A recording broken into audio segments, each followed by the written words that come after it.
This is log 3 of many. I'm not sure what a maximum is going to be here. But this one's just going to be a little recap on the middle of the week in terms of how things have been going so far. And it's been sincerely pretty off to a good start in terms of how Sunday and Tuesday have been going. Finals have been much simpler than what they posed to be by the amount of volume that we received. So it's good to see everything going good there. In terms of other side projects reoccurring, everything's going smoothly on that part. I have remade contact with a person, and it was a lot of formation on misunderstanding.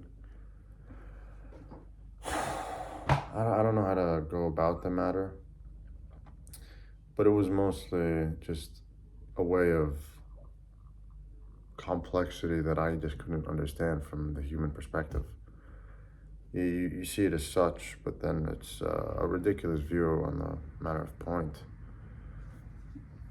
Today was hectic. Today was very hectic. If we talk about Sunday, Monday, Tuesday had to be the most hectic, and I still have Wednesday to go.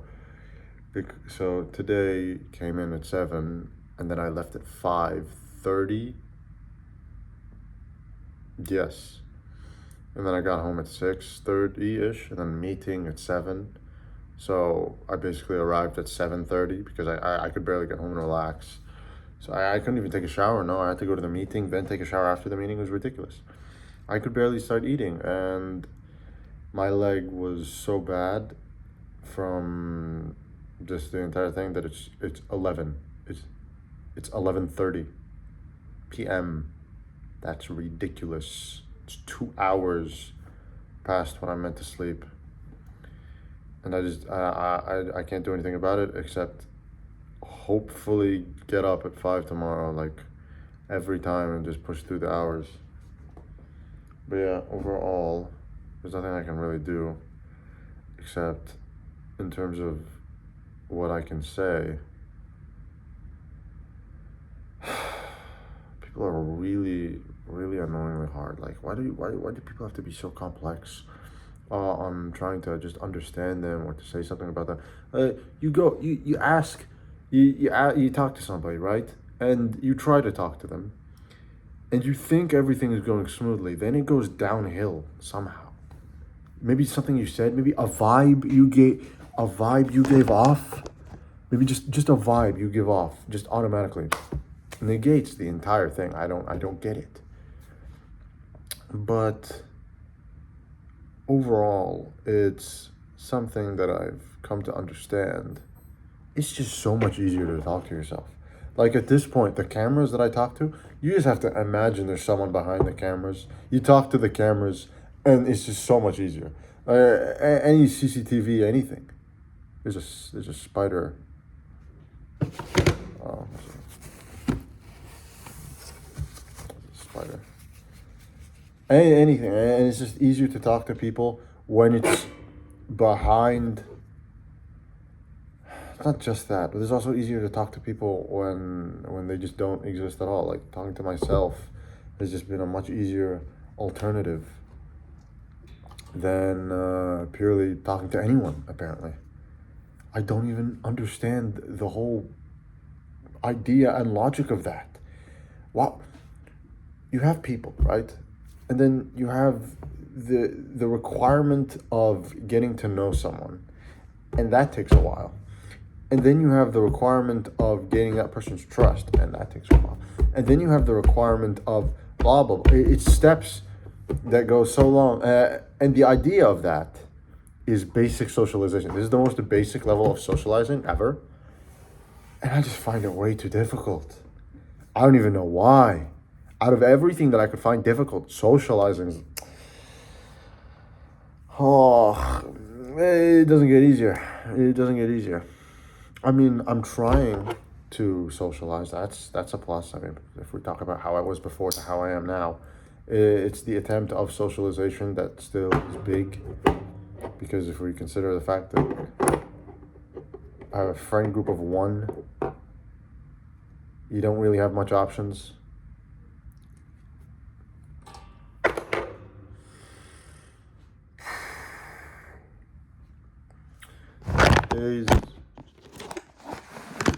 Today's meeting was okay.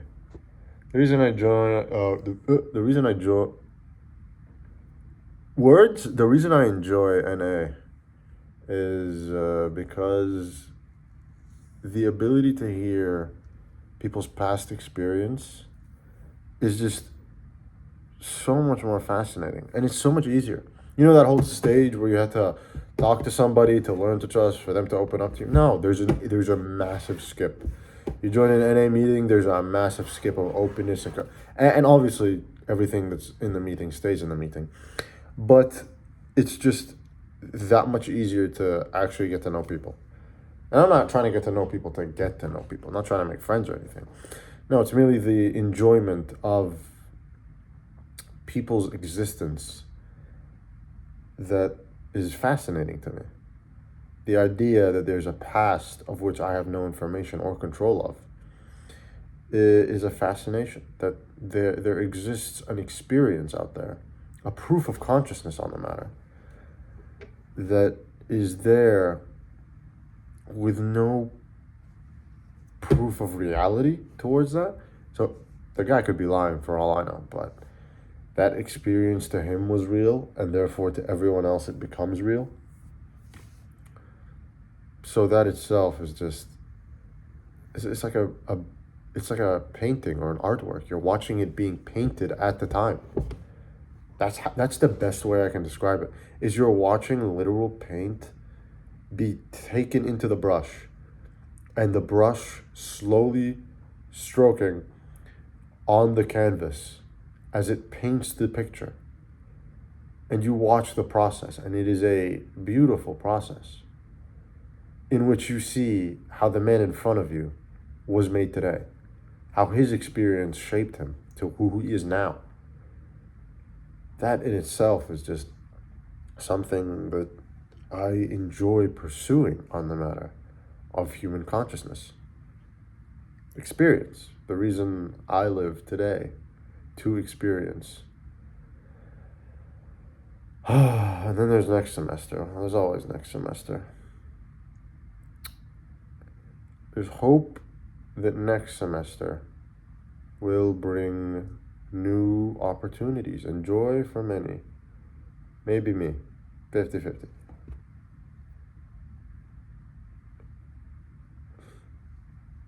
I had to sneeze and it's gone. In terms of, I was so busy today, I could barely have time to talk to myself except at the end of the day. Not like now, the end of the day, no, but like before, like when I had to leave the end of the day. That's when, because I was all by myself, so there's no one else to talk to. So in terms of conversation, it's more of a stagnant, continuous thing that I do because it's helpful. It allows me to receive epiphanies in order to understand the way things are. Like, for example, I've learned that just because people are innately bad or think bad thoughts, it doesn't make them bad people. Hold on. Now that sounds obvious. That sounds very obvious. Like, just because you have intrusive thoughts, no, it's not the intrusive thoughts. It's the thoughts and ideas that shape someone to who they are, except people can negate such thoughts and still do good. Therefore, innately I may be a bad person, but I still try to do the most good as much as possible. You always have to ask, is this the right thing to do? Am I truly right or wrong? Still though, the enjoyment of human experience is something that you can never just put into words. I suppose that's how a lot of people feel when they're enjoying something or when they find something they really like. It's just an amazing sensation towards. And the hectic day that I had today was not as bad as I thought it would be.